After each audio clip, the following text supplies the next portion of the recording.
1, 2, 3, 4, 5, 6.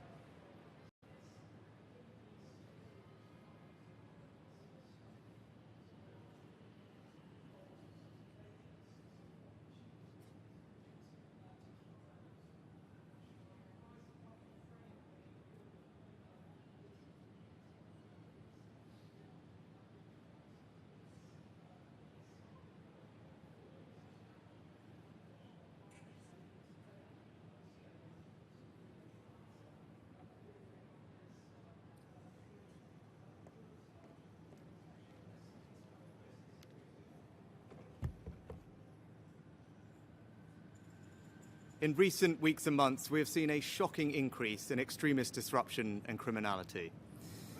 What started as protests on our street has descended into intimidation, threats, and planned acts of violence. Jewish children fearful to wear their school uniform lest it reveal their identity. Muslim women abused in the street for the actions of a terrorist group they have no connection with. Now our democracy itself is a target. Council meetings and local events have been stormed. MPs do not feel safe in their homes. Long-standing parliamentary conventions have been upended because of safety concerns. And it is beyond alarming that last night the Rochdale by-election returned a candidate who dismisses the horror of what happened on October the 7th, who glorifies Hezbollah and is endorsed by Nick Griffin, the racist former leader of the BNP. I need to speak to you all this evening because this situation has gone on long enough and demands a response not just from government, but from all of us. Britain is a patriotic, liberal, democratic society with a proud past and a bright future. We're a reasonable country and a decent people. Our story is one of progress, of great achievements and enduring values. Immigrants who have come here have integrated and contributed. They have helped write the latest chapter in our island story. They have done this without being required to give up their identity. You can be a practicing Hindu and a proud Briton as I am, or a devout Muslim and a patriotic citizen as so many are, or a committed Jewish person and the heart of your local community, and all underpinned by the tolerance of our established Christian church. We are a country where we love our neighbours and we are building Britain together.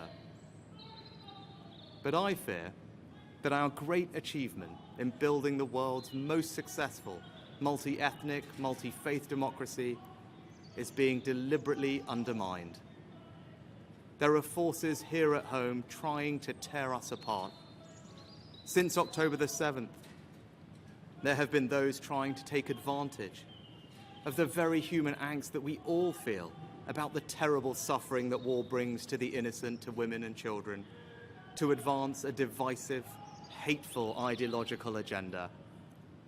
On too many occasions recently, our streets have been hijacked by small groups who are hostile to our values and have no respect for our democratic traditions. Membership of our society is contingent on some simple things: that you abide by the rule of law, and that change can only come through the peaceful democratic process.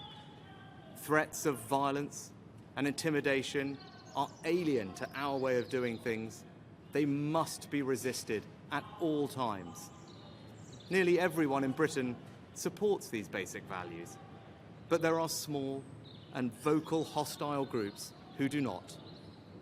Islamist extremists and the far right feed off and embolden each other.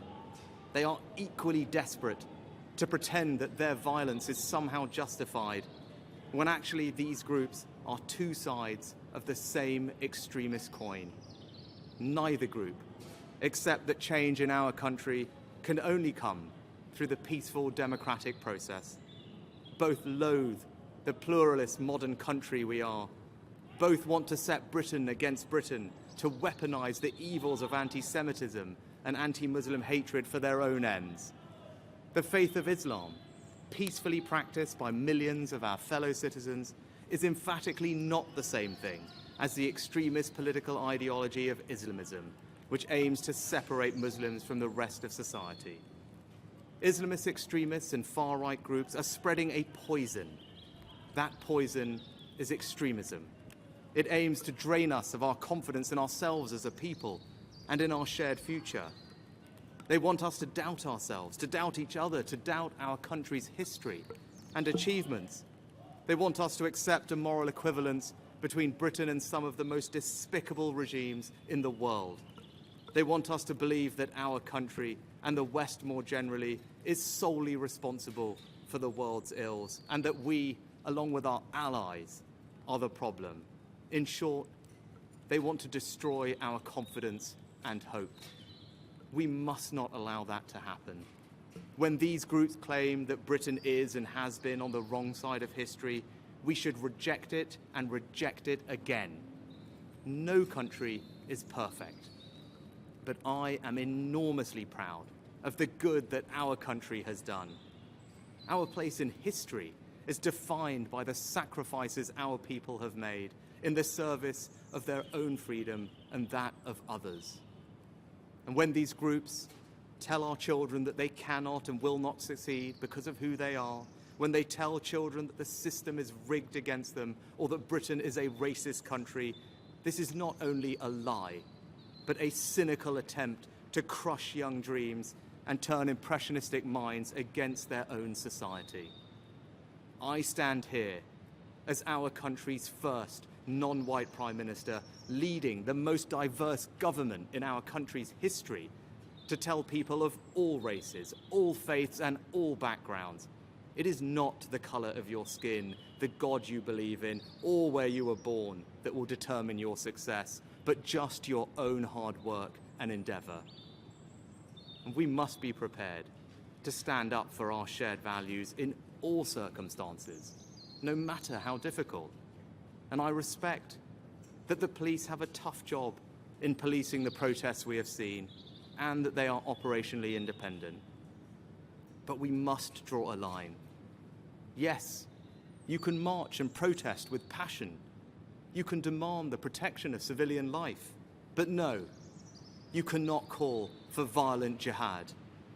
There is no context in which it can be acceptable to beam anti-Semitic tropes onto Big Ben in the middle of a vote on Israel-Gaza.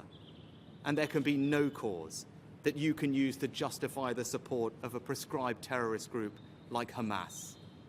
And yes, you can freely criticize the actions of this government, or indeed any government. That is a fundamental democratic right. But no, you cannot use that as an excuse to call for the eradication of a state or any kind of hatred or anti-Semitism. This week, I've met with senior police officers and made clear it is the public's expectation that they will not merely manage these protests, but police them. And I say this to the police: we will back you when you take action. But if we are asking more of the police, we in government must also back up that call with action. To that end, this month the government will implement a new, robust framework for how it deals with this issue, to ensure that we are dealing with the root causes of this problem, and that no extremist organisations or individuals are being lent legitimacy by their actions and interactions with central government. You cannot be part of our civic life if your agenda is to tear it down. We will redouble our support for the Prevent programme to stop young minds being poisoned by extremism. We will demand that universities stop extremist activity on campus. We will also act to prevent people entering this country whose aim is to undermine its values.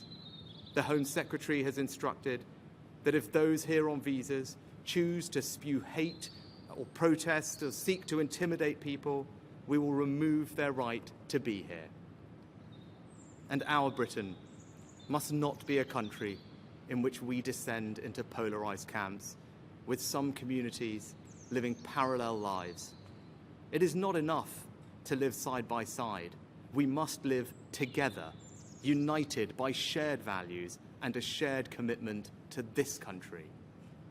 And I want to speak directly to those who choose to continue to protest. Don't let the extremists hijack your marches. You have a chance in the coming weeks to show that you can protest decently, peacefully, and with empathy for your fellow citizens. Let us prove these extremists wrong and show them that even when we disagree, we will never be disunited from our common values of decency and respect. I love this country. My family and I owe it so much. The time has now come for us all to stand together to combat the forces of division and beat this poison. We must face down the extremists who would tear us apart.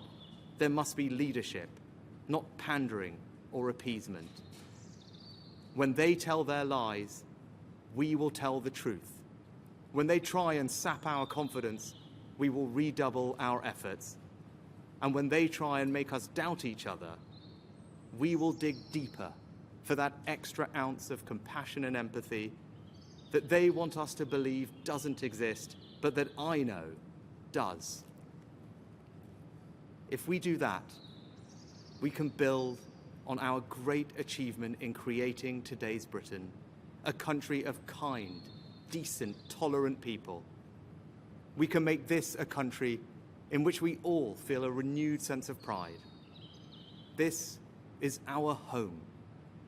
So let us go forward together, confident in our values and confident in our future.